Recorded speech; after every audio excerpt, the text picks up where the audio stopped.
چھپانے کے لیے, اپنے بدکاریوں کو ختم کرنے کے لیے اولیاء کے دروں پر جانا جاتا ہے, وہاں جا کر کسی نہ کسی راہ کو اختیار کیا جاتا ہے. تو اسی طرح ہمیں بھی اپنے غوث پاک کا دامن کبھی بھی نہ چھوڑنا چاہیے. کبھی بھی مشکل آئے تو سب سے پہلے ہمیں کیا کرنا ہے, اپنے ولیوں کا, یعنی نبی کریم علیہ الصلوۃ والسلام نے اللہ کے جن کو محبوب بنا رکھا ہے حضور غوث اعظم, تو ان کا وسیلہ دیا کریں.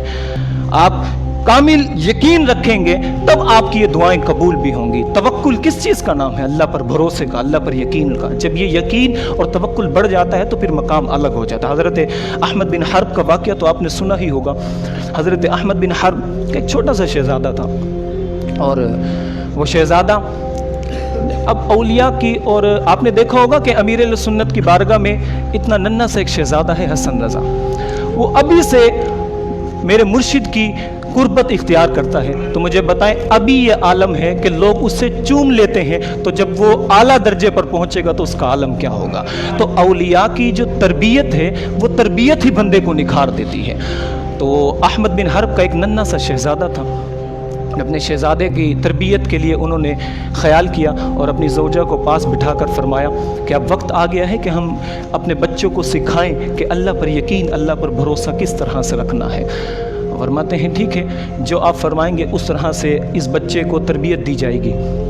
بچہ کو کہا جاتا ہے کہ بیٹا جب بھی تمہیں بھوک لگے تو اس کھڑکی کے پاس جانا اور یہاں جا کر اپنے ہاتھوں کو آسمانوں کی طرف اٹھانا اور اپنے رب سے یہ دعائیں مانگنا کہ مولا مجھے بھوک لگی ہے, مجھے کھانا عطا کر. اور یہ تربیت فرما دی. تو جب کھانے کا وقت ہوتا, اور اپنی زوجہ کو یہ فرما دیا تھا کہ جب بھی ہمارا شہزادہ کھڑکی کے پاس جا کر کھڑا ہو تو تم دیوار کے پیچھے سے آنا اور کھانے کو اس کھڑکی کے پر رکھ دینا, تاکہ جب ہمارا یہ بچہ دعا سے فارغ ہو, اس مشغولیت سے فارغ ہو, تو پھر جب کھڑکی کی جانب نظر کرے تو اسے کھانا نظر آئے اور اس کا یہ اعتقاد بن جائے, یہ یقین, یہ بھروسہ ہو جائے کہ یہ جو کھانا مجھے ملا ہے یہ رب کی بارگاہ کے اندر سے ملا ہے, تو یہ یقین ہو جائے. تو یوں تربیت فرمایا کرتے تھے. فرماتے ہیں کہ یہ سلسلہ چلتا رہا, کچھ دن یہ سلسلہ چلا. پھر ایک دن ایک ایسا وقت آیا کہ کھانے کا وقت ہو چکا تھا, اور بچہ اس کھڑکی کے پاس جاتا ہے اور ہاتھوں کو اٹھاتا ہے. تو یہ دوپہر کا وقت تھا, تو دوپہر میں یوں کھانا مل گیا کہ والدہ پیچھے سے اور کھڑکی پہ رکھ دیا اور کھانا اس بچے نے کھا لیا. اور اس کا اعتقاد بتا گیا کہ آپ مجھے جب بھی بھوک لگے گی اور کھانے کا وقت ہوگا تو میں کھڑکی کے پاس جا کر یوں کروں گا اور مجھے کھانا مل جائے گا.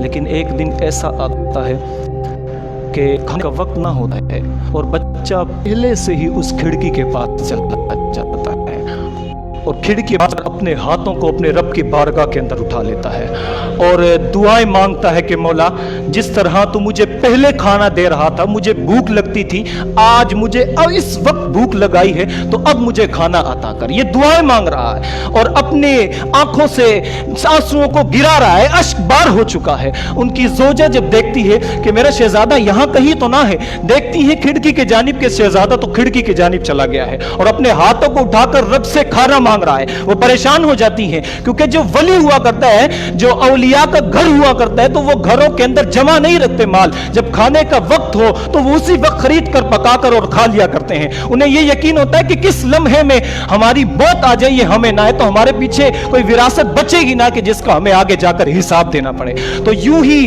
طریقہ حضرت احمد بن حرب کا تھا.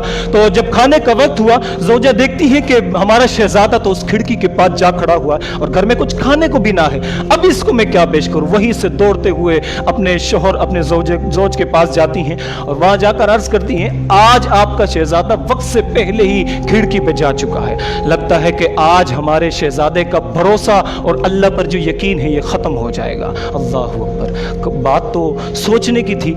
پھر حضرت احمد بن حرب فرماتے ہیں پریشان ہونے کی بات نہ ہے, یہ تو ظاہری تقاضے ہیں کہ جن کو تم دیکھ کر میرے پاس آئی ہو اور یوں ماجرا بیان کیا ہے, لیکن یوں دیکھو کہ اس سے پہلے جب بھی ہمارے بچے کو بھوک لگا کرتی تھی تو وہ کھڑکی کے پاس جاتا اور کھانے کا وقت ہوا کرتا تھا تو تم پیچھے سے جا کر کھانا رکھ دیا کرتی تھی, ہمارے بچے کا پیٹ بھر آتا تھا اور پیاس بجھ جاتی تھی, وہ تو تم رکھا کرتی تھی نا. تو جس کام کے لیے, جس بھروسے کے لیے, جس توکل کو پختہ کرنے کے لیے ہم نے اپنے بچے کو وہاں کھڑکی کے پاس بھیجا تھا, تو آج وہ وقت آ چکا ہے, آج تم وہاں کھانا نہ رکھو گی.